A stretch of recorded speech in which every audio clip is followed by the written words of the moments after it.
Hello বন্ধুরা, আমরা গাড়ি থেকে নেমে পড়েছি। আমরা মায়ের কাছে প্রণাম করতে যাচ্ছি। এই দেখো পাহাড়ের গায়ে কি সুন্দর সিঁড়ি, আর দূরে হনুমান রয়েছে কতগুলো। ভিডিওটা আর করতে পারিনি, হনুমান যদি ফোনটা নিয়ে নেয়। আর এই দেখো সেবকেশ্বরী কালী মাতা মন্দির, পাহাড়ের গায়ে এই মায়ের মন্দির তৈরি হয়েছে। তো প্রত্যেকে যারা যারা তোমার পাহাড়ে ঘুরতে আসে তারা মায়ের কাছে প্রণাম করে প্রার্থনা আশীর্বাদ নিয়ে তারপর সবাই ঘুরতে যায়। তো আমরা সবাই মিলে এবার মায়ের কাছে যাচ্ছি। পুরো খাড়া সিঁড়ি, দেখো কি অদ্ভুত। পাহাড়ের গা ঘেঁষে মায়ের মন্দির তৈরি হয়েছে। ওই দেখো দূরে কত সুন্দর পাহাড়, আর এই যে রাস্তা, সরু রাস্তা গেছে, গাড়ির সামনে থেকে আসতে আর কিছু গাড়ি পাহাড়ের দিকে যাচ্ছে, খুব আস্তে আস্তে গাড়ি যায়। যদিও এখানে ভিডিও করা অ্যালাউ নেই, আমার বর আমাকে ইঙ্গিত দিচ্ছে। তো দেখো মায়ের কাছে গিয়ে মায়ের আশীর্বাদ নিয়ে প্রণাম করে এবার আমরা নিচের দিকে নামছি। কিন্তু মাকে দেখে আসলাম, সত্যি খুব সুন্দর, খুব মনটা ভালো হয়ে গেছে।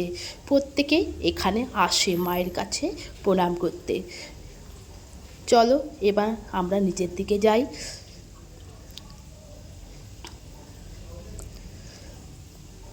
নিচে আমাদের জুতো রাখা হয়েছে, সেখানে আমরা জুতো পরে এবার এখান থেকে পুরো রওনা দেব। দেখো পাহাড়ের গায়ে কি সুন্দর সারি সারি ছোট ছোট গাছ, আর এই দেখো এখানে বড় বড় পাথর। এখানে তিস্তা নদীর জল যায়, কিন্তু জলটা এখন নেই, আর খুব সাবধানে রাস্তা পার হতে হয়।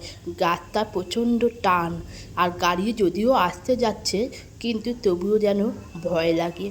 এই দেখো আমাদের গাড়ি ছেড়ে দিয়েছে, আর ওই দেখো বন্ধুরা, ওই যে ব্রিজটা দেখতে পাচ্ছ না, ওই ব্রিজটা হচ্ছে নেপালের দিকে গেছে। যারা নেপালে যায় যাবে ঘুরতে, তারা ওই ব্রিজের উপর দিয়েই যাবে। তো আমরা যেহেতু সিকিমের দিকে যাচ্ছি, আমাদের রাস্তা সম্পূর্ণ আলাদা। আর দেখো যত এগিয়ে আসছি তত যেন সুন্দর সুন্দর দৃশ্য দেখতে পাচ্ছি। এই দেখো রাস্তা মোড়টা কীভাবে ঘুরে গেছে, আর পাহাড়ের গা ঘেঁষে কি সুন্দর রাস্তা তৈরি হয়েছে। আমার তো বেশ ভালোই লাগছে, মনে হয় যেন একটা পাহাড় পার করে আরও একটা পাহাড় কাছে চলে এসেছি। মনে হয় যেন আর ভিডিও করা কম হয়ে যাচ্ছে, আর একটু ভিডিও করলে ভালো হয়। চলো ভিডিওটা তোমাদের কেমন লাগলো বন্ধুরা?